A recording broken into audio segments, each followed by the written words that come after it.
नमस्कार मित्रांनो, माझं नाव अशोक आहे. मी 10वीमध्ये शिकत होतो. माझी अतिशय तब्येत स्ट्रॉंग असल्यामुळे मी इतर मुलांपेक्षा सर्वात उंच व धिप्पाड दिसत होतो. त्यामुळे वर्गात मला सर्वात शेवटी बसावं लागत होतं.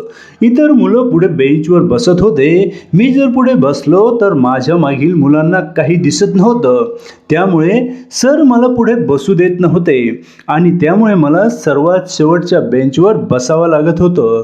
म्हणून मी नाराज होत होतो. परंतु माझी उंची जास्त असल्यामुळे, तब्येत स्ट्रॉंग असल्यामुळे मी सर्वात शेवटी बसत होतो. 10वीमध्ये मला गणित हा विषय सर्वात कठीण जात होता, कारण मला गणित समजत नव्हते. गणिताचे फॉर्म्युले माझे पाठ होत नव्हते. त्यामुळे मला 8वी-9वीला गणितात कमी मार्क्स आले होते.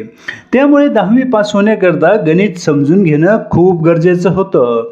म्हणून मला गणिताकरता ट्युशन लावण्याचा निर्णय माझ्या पालकांनी घेतला. मी त्यांना सांगितलं की मी जर गणित पक्कं केलं नाही तर मी 10वीमध्ये पास होऊ शकणार नाही.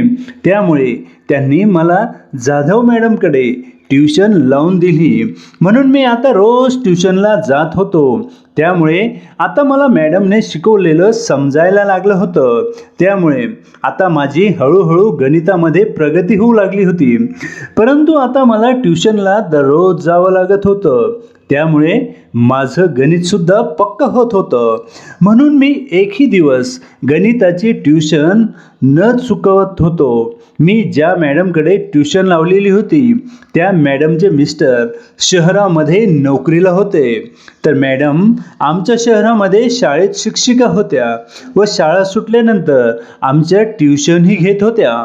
मी ट्युशनला गेल्यानंतर माझ्याबरोबरच्या इतर मुलांना मी धाकामध्ये ठेवत होतो. त्यामुळे ते मुलं आता मला घाबरत होते. म्हणून त्यातील काही मुलांनी मॅडमकडे तक्रार केली. मी त्यांना धमकावत होतो. म्हणून आता मॅडमने मला सांगितलं की आता तू सर्व मुलांबरोबर ट्युशनला न येता एकटा येत जा.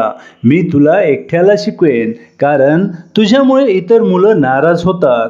मला सर्व मुलांना नाराज करायचं नाही, नाहीतर तू तुझी ट्युशन बंद करून टाक, असं मला मॅडमने सांगितलं.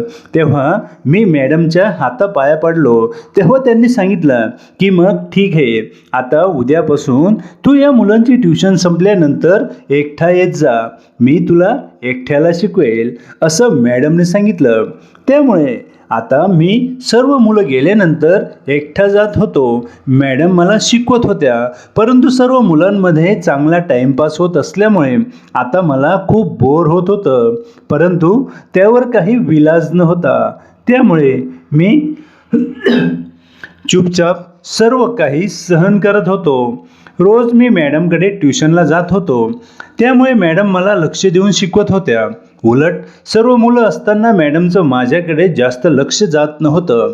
परंतु आता मी एकटा असल्यामुळे मॅडम माझ्याकडे लक्ष देऊन मला शिकवायला लागल्या होत्या. त्यामुळे मॅडमचं शिकवलेलं माझ्या लक्षात यायला लागलं होतं. माझं गणित आता चांगलंच पक्कं झालं होतं. मी शाळेत पण चांगले मार्क कमवायला लागलो होतो. एके दिवशी मॅडम मला म्हणाल्या की अशोक उभा राहा. मॅडमने मला उभं केल्यानंतर मी घाबरलो होतो, कारण मॅडमने मला का उभं केलं ते समजत नव्हतं. तेव्हा मॅडमने सांगितलं, मी फक्त तुझ्या एकट्याची ट्युशन घेते. तुला काय वाटतं, मी जास्त मोकळी आहे असं वाटतं की काय? मी इतर मुलांना त्रास होऊ नये म्हणून तुला एकट्याला शिकवायला कबूल केलं होतं. परंतु मला एकट्याला वेळ देणं शक्य होत नाही, कारण माझ्या घरातील इतर काम असतात. ते काम पेंडिंग राहतात. त्यामुळे तुला एकट्याला शिकवायला मला त्रास होतोय. परंतु तुझ्या भावी आयुष्याचा विचार करून त्याकरता मी असला त्रास सहन करण्यास तयार आहे, असं मॅडम मला सांगू लागल्या. तेव्हा मी गुणवंत मुलांसारखं वागायला लागलो. आता मी रोज ट्युशनला जाऊन सर्व अभ्यास करत होतो. त्यामुळे मॅडम माझ्याकडे जास्त लक्ष द्यायला लागल्या होत्या व आता माझ्याशी त्या खूप प्रेमाने वागायला लागल्या होत्या. त्यामुळे मला ट्युशनला जायला आता आवडायला लागलं होतं. ट्युशनला गेल्यावर मॅडम माझ्याकरता त्यांना काही पदार्थ बनवला तर तो सुद्धा मला खायला देत होते. त्यामुळे मी आता त्यांचा फॅमिली मेंबरसारखं झालं होतो. कारण मॅडम म्हणायचे की मला एकटीला खायला बोर होतं, म्हणून तू आल्यावर मला तेवढीच कंपनी भेटते, असं मॅडम म्हणत होत्या.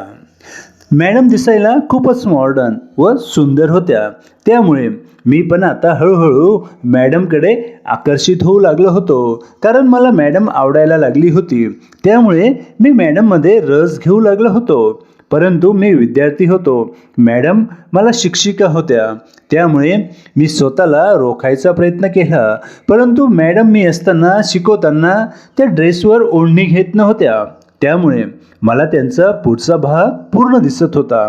ते जेव्हा खाली वाकत होत्या तेव्हा मला त्यांचा पुढील भाग दिसत होता, त्यामुळे मी उत्तेजित होत होतो. मॅडम माझ्याकडे बऱ्याच वेळा पाहत होत्या, परंतु मॅडम मला काही बोलत नव्हत्या, त्यामुळे माझी अजून हिंमत वाढत होती व मी मॅडमकडे पाहत होतो. आता हळूहळू माझं अभ्यासातून लक्ष कमी होऊन मॅडमकडे जास्त लक्ष जायला लागलं होतं. कारण मॅडम मला असं काही दाखवत होत्या की त्यामुळे मला दुसरं काही सुचतच नव्हतं. एके दिवशी मॅडम मला शिकवत होत्या, त्यांचं ड्रेसवरती ओढणी घेतली नव्हती, त्यामुळे मी सारखं त्यांच्याकडे पाहत होतो. तेव्हा मॅडम मला म्हणाल्या की तुझं अभ्यासात लक्ष दिसत नाही, तू सारखा माझ्याकडे काय पाहतोस. म्हणून मॅडमने विचारलं, तेव्हा मी म्हणालो की काहीच नाही. मॅडम तेव्हा म्हणाल्या की तू खोटं बोलू नकोस, मी तुझ्याकडे पाहते, सारखं तू माझ्या गळ्याकडे पाहतो, त्यात तू काय पाहतोस. म्हणून मॅडम मला विचारायला लागले. तेव्हा आता मी घाबरलो होतो, कारण मॅडम मला रागवतील म्हणून घाबरलो होतो. परंतु मॅडम काहीच बोलले नाही. दुसऱ्या दिवशी जेव्हा मॅडम शिकवायला आल्या तेव्हा मॅडम आज गाऊन घालून आल्या होत्या, त्यामुळे आता त्यांनी शिकवायला सुरुवात केली. तेव्हा त्यांच्या गाऊनमधून मला आतील दृश्य दिसायला लागलं होतं, कारण त्यांनी आत काहीच घातलं नव्हतं, त्यामुळे मला आतून त्यांची छाती दिसत होती, त्यामुळे माझी चलबिचल वाढली होती. माझं अजिबात अभ्यासात लक्ष लागत नव्हतं. मॅडम जेव्हा मला शिकवलेलं विचारायला लागल्या तेव्हा मला काही आठवत नव्हतं. तेव्हा मॅडम म्हणाल्या की तुझं लक्ष कुठे आहे. मॅडम माझी तब्येत ठीक नाही, माझं डोकं दुखत आहे, असं मी मॅडमला सांगितलं, त्यामुळे माझं अभ्यासात लक्ष लागत नाही, असं मी मॅडमला म्हणालो. तेव्हा मॅडम म्हणाल्या की काही हरकत नाही, मी तुझ्याकरता अद्रक घालून चहा बनवते, मला पण चहा घ्यायची आहे, मी तुला पण देते, असं मॅडम म्हणाली. त्यांनी शिकवणं बंद केलं. मॅडम किचनमध्ये गेल्या. त्यांनी आमच्या दोघांना चहा बनवली. त्यांनी मला चहामध्ये अद्रक घातली होती, त्यामुळे चहा खूपच टेस्टी बनली होती. आम्ही दोघांनी चहा घेतली. मी मॅडमचं आभार मानून नंतर घरी चालला गेलो होतो. परंतु घरी गेल्यानंतर आज मी जे काही पाहिलं होतं ते सारखं माझ्या डोळ्यासमोर येत होतं, त्यामुळे माझं कशातच लक्ष लागत नव्हतं. म्हणून मी आज घरी पण माझी तब्येत ठीक नाही असं खोटं सांगितलं. घरी कधी एकदा दुसऱ्या दिवशी मी ट्युशनला जातो असं मला झालं होतं. आता मॅडम मुद्दामून मला हे सर्व दाखवतात हे माझ्या लक्षात आलं होतं, त्यामुळे मी पण मॅडमला काही बोलू शकत नव्हतो, कारण त्या माझ्या शिक्षिका होत्या, त्यामुळे मी त्यांना बोलण्याचा प्रश्नच नव्हता. परंतु त्या मला एकट्याला शिकवतात, त्यामुळे मी रोज जाऊन मुकाट्याने अभ्यास करत होतो. परंतु आता मॅडम मला असं काही दाखवत होत्या, त्यामुळे माझं लक्ष अभ्यासावरून उडून त्यांच्यावरती केंद्रित होत होतं. एके दिवशी मी ट्युशनला गेलो तेव्हा मॅडम हॉलमध्ये आल्या नाहीत, म्हणून मी त्यांना पाहण्याकरता आतमध्ये गेलो तेव्हा त्या तिथेही नव्हत्या. म्हणून मी बाजूला त्यांना पाहायला लागलो तेव्हा त्या बाथरूममध्ये आंघोळ करत होत्या, परंतु त्यांनी बाथरूमचा दरवाजा उघडा ठेवला होता, त्यामुळे मी गेल्यानंतर पाहिलं तर बाथरूममध्ये मॅडम आंघोळ करत होत्या. परंतु त्या अशा काही अवस्थेत होत्या, त्यांना तशा अवस्थेत पाहिल्यानंतर माझ्या शरीरात करंट लागलं होतं, कारण अशा अवस्थेत आजपर्यंत मी कोणालाच पाहिलं नव्हतं. आणि मॅडम अशा अवस्थेत पाहिल्यामुळे आता मी बेचैन झालो होतो. मी मॅडमला बाथरूममध्ये आवाज देत गेलो होतो त्यामुळे मॅडमने मला पाहिलं होतं, परंतु मॅडमने मुद्दामहून बाथरूमचा दरवाजा लावला नव्हता हे माझ्या लक्षात आलं. म्हणजे आता मॅडम मुद्दाम हे सर्व करतात हे मला कळालं होतं, परंतु मी काही बोललो नव्हतो कारण मी मॅडमचा विद्यार्थी होतो. मॅडमने बाथरूमचा दरवाजा लावला व मला आवाज दिला. मी गेलो तेव्हा आत दरवाजा बंद होता. तेव्हा त्या म्हणाल्या की बाहेर टावेल ठेवलेला आहे, तो मला दे. त्या अशा म्हणाल्यावर मी टावेल हातात घेतला, त्यांना द्यायला गेलो तेव्हा त्यांनी माझा हात धरून मला बाथरूममध्ये ओढलं.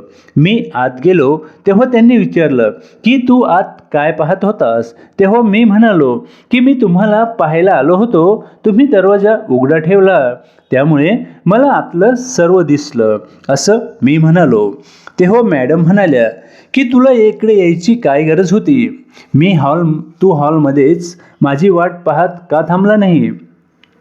तेव्हा माझी बोबडी वळाली व मी म करायला लागलो. तेव्हा मॅडम म्हणाल्या की मी रोज पाहते, तू सारखं माझ्या छातीकडे पाहत असतो म्हणून तुला आज सर्व दाखवते. असं म्हणून त्यांनी मला सर्व दाखवले. ते पाहून मी उत्तेजित झालो होतो. तेव्हा मॅडम म्हणाल्या की खरं पाहता मी तुला जेव्हा पाहिलं तेव्हापासून तू मला खूप आवडला होता, म्हणून मी तुझी एकट्याची ट्युशन घेत होते.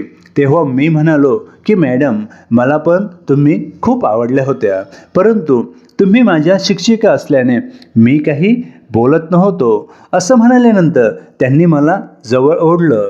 त्या माझ्यावर प्रेमाचा वर्षाव करू लागल्या. मी पण त्यांच्यावर तुटून पडलो होतो. मी त्यांना उचलून बेडरूममध्ये आणले. त्यांच्यावर स्वार होऊन माझी खूप दिवसांची इच्छा पूर्ण करू लागलो. त्या पण खुश होत होत्या.